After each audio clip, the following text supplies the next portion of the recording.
ദൈവനാമത്തിന് മഹത്വമുണ്ടാകട്ടെ. യെശയ്യാ പ്രവാചകന്റെ പുസ്തകം 59-ാം അധ്യായം 13 മുതൽ 21 വാക്യം വരെയാണ് നമ്മൾ നോക്കുന്നത്. 13-ാം വാക്യത്തിൽ, അതിക്രമം ചെയ്ത് യഹോവയെ നിഷേധിക്കുക, ഞങ്ങളുടെ ദൈവത്തെ വിട്ടുമാറുക, പീഡനവും മത്സരവും സംസാരിക്കുക, വ്യാജവാക്കുകളെ ഗർഭം ധരിച്ച് ഹൃദയത്തിൽ നിന്ന് ഉച്ചരിക്കുക എന്നിവ തന്നെ.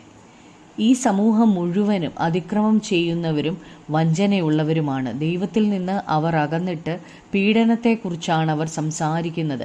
അവർ വ്യാജം മാത്രം സംസാരിക്കുന്നത് കൊണ്ട് സത്യം അവരുടെ ഇടയിൽ കാണാൻ കഴിയുന്നില്ല. ദൈവത്തിൽ നിന്ന് അവർ നന്മ ആഗ്രഹിക്കുന്നെങ്കിലും അവർ തിന്മയാണ് പ്രവർത്തിക്കുന്നത്.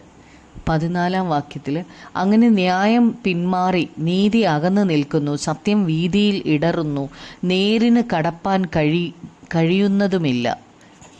നീതിയും ന്യായവും അവരിൽ നിന്ന് ഒരുപാട് ദൂരെയാണ്. ദൈവത്തിന് ന്യായം നടത്തണമെന്നുണ്ടെങ്കിലും അവരിൽ അന്യായം മാത്രമേ ഉണ്ടായിരുന്നുള്ളൂ. 15-ാം വാക്യത്തിൽ, ദോഷം വിട്ടകലുന്നവൻ കവർച്ചയായി ഭവിക്കുന്നു, യഹോവ അത് കണ്ടിട്ട് ന്യായം ഇല്ലായ്ക നിമിത്തം അവന് അനിഷ്ടം തോന്നുന്നു.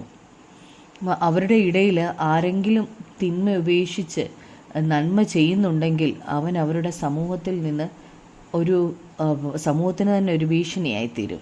ദൈവം നോക്കുമ്പോൾ അവരുടെ ഇടയിൽ ന്യായമില്ല, ദുഷ്ടത മാത്രമേ ഉള്ളൂ. 16-ാം വാക്യത്തിൽ, ആരും ഇല്ലെന്ന് അവൻ കണ്ട് പക്ഷവാദം ചെയ്യുവാൻ ആരുമില്ലായികയാൽ ആശ്ചര്യപ്പെട്ടു, അതുകൊണ്ട് അവൻ്റെ ഭുജം തന്നെ അവന് രക്ഷ വരുത്തി. ദൈവത്തിൻ്റെ കാര്യങ്ങളിൽ താല്പര്യമുള്ളവർ ആരും ആ സമൂഹത്തിലില്ല. ആ സാഹചര്യത്തിൽ ഈ ജനത്തിന് വേണ്ടി ഇടിവിൽ നിൽക്കാൻ ആരുമില്ല എന്ന് ദൈവം കണ്ടു. അവൻ്റെ ഭുജം എന്ന് ഇവിടെ പറയുന്നത് മശിഹായെക്കുറിച്ചാണ്. മശിഹ തന്നെ അവർക്ക് രക്ഷ നൽകും. പിതാവായ ദൈവം തൻ്റെ പുത്രനിലൂടെ തൻ്റെ ജനത്തിന് രക്ഷ വരുത്തും. 17-ാം വാക്യത്തിൽ, അവൻ്റെ നീതി അവനെ താങ്ങി, അവൻ നീതി ഒരു കവചം പോലെ ധരിച്ചു, രക്ഷ എന്ന തലക്കോരിക തലയിലിട്ടു, അവൻ പ്രതികാര വസ്ത്രങ്ങളെ ഉടുത്തു, തീഷ്ണത ഒരു മേലങ്കി പോലെ പുതച്ചു. അപ്പോൾ ദൈവത്തിൻ്റെ നീതി തൻ്റെ പുത്രനിലൂടെ നിവൃത്തിയായി ആക്കി. ഈ വീണ്ടെടുപ്പുകാരൻ്റെ കവചം നീതിയായിരുന്നു. മശിഹായുടെ ഹെൽമറ്റ് രക്ഷയായിരുന്നു. വസ്ത്രം പ്രതികാരമാണ്. തൻ്റെ കോട്ട് അഥവാ മേലങ്കി തീഷ്ണതയായിരുന്നു. 18-ാമത്തെ വാക്യത്തിൽ, അവരുടെ ക്രിയകൾക്ക് തക്കവണ്ണം അവൻ പകരം ചെയ്യും, തൻ്റെ വൈരികൾക്ക് ക്രോധവും തൻ്റെ ശത്രുക്കൾക്ക് പ്രതികാരവും തന്നെ. ദ്വീപുവാസികളോട് അവൻ പ്രതിക്രിയ ചെയ്യും. ദൈവം തൻ്റെ ശത്രുക്കൾക്ക് അവർ ചെയ്ത പ്രവർത്തിക്ക് അനുസരിച്ചാണ് പകരം നൽകുന്നത്.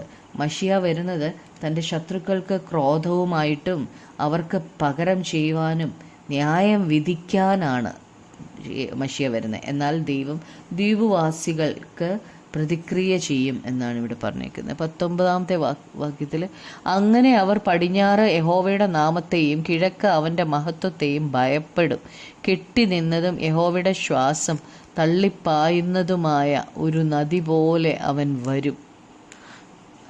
ദൈവത്തിൻ്റെ മഹത്വം ദൈവം അയക്കും. ശത്രു വേഗത്തിൽ ഒരു നദി പോലെ ഒഴുകി വരും.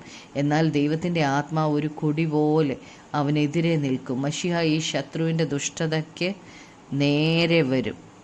20-21 വാക്യങ്ങൾ വായിക്കുമ്പം, എന്നാൽ സിയോനും യാക്കോബിൽ അതിക്രമം വിട്ട തിരിയുന്നവർക്കും അവൻ വീണ്ടെടുപ്പുകാരനായി വരും എന്ന് യഹോവയുടെ അരുളപ്പാട്. ഞാൻ അവരോട് ചെയ്തിരിക്കുന്ന നിയമമോ ഇതാകുന്നു എന്ന് യഹോവ അരുളി ചെയ്യുന്നു, നിന്റെ മേലുള്ള എൻ്റെ ആത്മാവും നിന്റെ വായിൽ ഞാൻ തന്ന എൻ്റെ വചനങ്ങളും നിന്റെ വായിൽ നിന്നും നിന്റെ സന്തതിയുടെ വായിൽ നിന്നും നിന്റെ സന്തതിയുടെ സന്തതിയുടെ വായിൽ നിന്നും ഇന്നു മുതൽ ഒരു നാളും വിട്ടുപോകയില്ല എന്ന് യഹോവ അരുളി ചെയ്യുന്നു. അപ്പോൾ ഈ 2 വാക്യങ്ങൾ യഹൂദന്മാരുടെ സിനഗോഗിൽ എല്ലാ ദിവസവും വായിക്കുന്നതാണ്. ആവർത്തിച്ച് അവ വായിക്കാൻ കാരണം ഇത് 2 വാക്യങ്ങളും ഒരു വാഗ്ദത്തമായതുകൊണ്ടാണ്.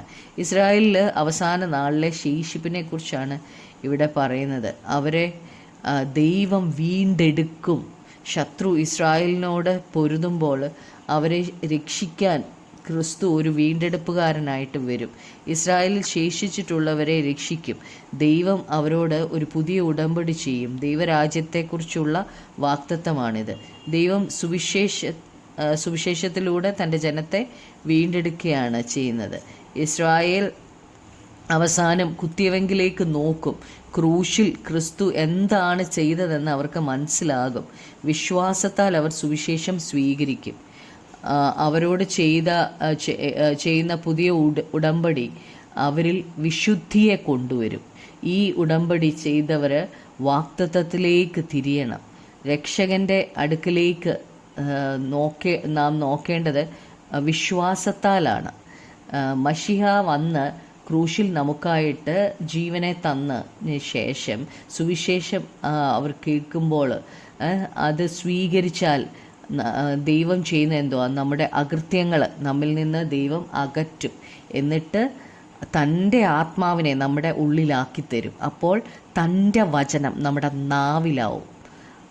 ഇത് നിത്യമായി നിലനിൽക്കും. ശത്രുവിന് നിത്യമായ ശിക്ഷാവിധിയും ശേഷിപ്പിന് വിശുദ്ധിയുടെ പുതിയ ഉടമ്പടിയും ദൈവം നൽകും.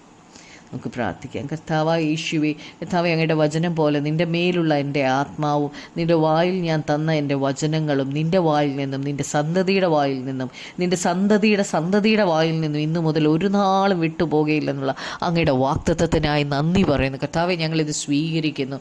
യേശുവേ, അങ്ങയുടെ നാമ മഹത്വത്തിനായി ഞങ്ങളെ ഉപയോഗിക്കണം. യേശു ക്രിസ്തുവിൻ്റെ നാമത്തിൽ തന്നെ. ആമേൻ.